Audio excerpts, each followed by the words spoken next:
대선 최대 변수로 꼽혔던 야권 단일화가 결국 성사됐습니다. 안철수 후보는 윤석열 후보 지지를 표명하면서 양당 합당과 함께 집권 시 대통령직 인수위원회를 공동으로 꾸리고 국민통합정부를 이루겠다고 밝혔는데요.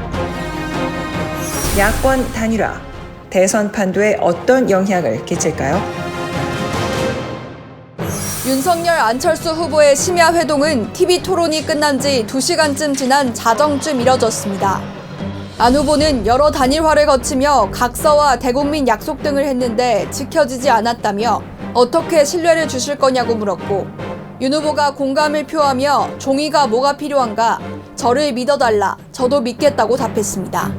안 후보가 이어 성공한 정부는 어떻게 만드냐고 묻자 윤 후보는 여러 의견을 구하고 인재를 넓고 크게 쓰겠다고 했습니다. 이렇게 안 후보가 묻고 윤 후보가 답하는 과정에서 두 사람은 국정 운영에 대한 공감대를 형성했고 2시간 반 만에 단일화에 합의했습니다. 윤 후보는 자리에서 일어서며 안 후보를 끌어안고 이제 동진해요라고 했다고 알려졌습니다. 상호 보완적으로 유능하고 준비된 행정부를 통해 반드시 성공한 정권을 만들어내겠습니다. 함께 성공적인 국민 통합 정부를 반드시 만들고 성공시키겠습니다. 두 사람은 단일화 선언문을 발표한 뒤 서로를 끌어안고 두 손을 함께 들어 보였습니다. 아니 이게 제가 먼저 말씀을 드리면 단일화 과정에서 제일 나이스하게 되는 경우가 가치를 합의하고 미래를 비전을 공유하고 공동정부를 구성하는 방식으로 가게 되면 앗소리도 못하는 거죠. 그거야 뭐 국민들한테 가장 박수받을 일이긴 했죠. 그러나 경쟁을 해야 되는 이재명 후보 쪽 입장에서는 저 두 분의 가치라고 해봐야 문재인 정부는 안 되겠다. 민주당은 갈아치자. 이제 이 정도의 합의밖에 없는 상황에서 무슨 미래를 같이 공유할 수 있을까. 특히나 윤석열 후보의 이제 선거를 진행하면서 내놨던 가치의 한 90% 이상이 문재인 정부는 싫어요. 문재인 정부는 안 돼요. 민주당도 싫어요. 민주당은 안 돼요. 이 얘기를 반복하는 걸로 가득 차 있었기 때문에 어떤 걸 서로 공유할 수 있을까 되게 의아했거든요. 이제 자칫 이런 걸 가지고 하다가 정치공학적으로 선거공학적으로 이제 끝나는 것 아닐까라고 하는 회복이 안 되는 이 상황이 그대로 보이더라고요. 기술의 시인들 무슨 마법에 걸린 듯이 정권 교체만 되면 다 될 거라고 착각하던 분들이 많이 계십니다.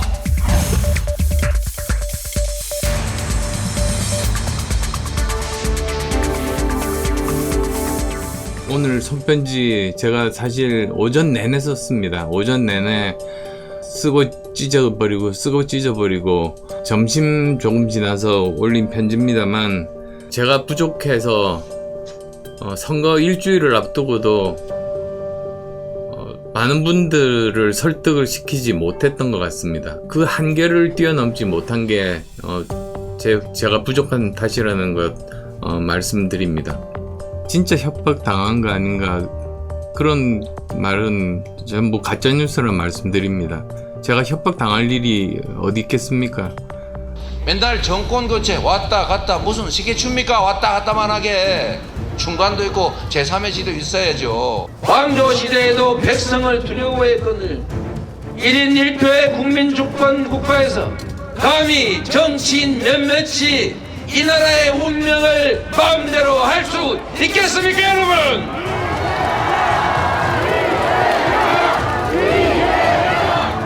자리 나눠먹기형 야합으로 규정합니다.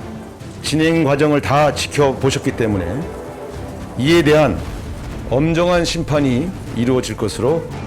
이재명, 김동연의 단일화와는 다르다며 효과가 크지 않고 역풍이 불 수도 있다고 전망했습니다. 그렇게 주장했던 다당제의 원칙을 포기하고 양당제에 굴복하는 이 모습이 납득이 됩니까, 여러분?